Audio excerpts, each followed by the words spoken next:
Bagong trip na naman. Dito nga ay sumama yung area manager ko sa pag-CI ko doon sa malayo. Sabi ko tatawid tayo doon ng ilog.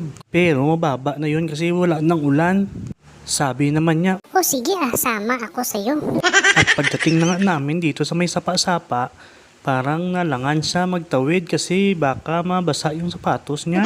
Kaya sabi niya, hubadin niya muna yung sapatos niya at medyas niya para mag-uubog yung paa niya pag tumukod siya.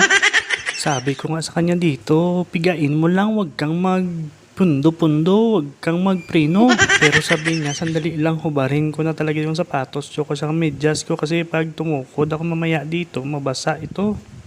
Kaya inintay ko talaga siya na maghubad ng sapatos tsaka medyas niya para makatawid na siya kasi malayo pa yung pupuntahan namin. Ang bilis niya maghubad ng sapatos, oh grabe. Dito nga ay tumawid na si sir ko sa may suba, oh grabe, tumutukod talaga sa kasi baka matumba sa puro bato-bato kasi yung ilalim niyan, grabe talaga si sir, oh. Idol ko yan si sir, oh, grabe, oh.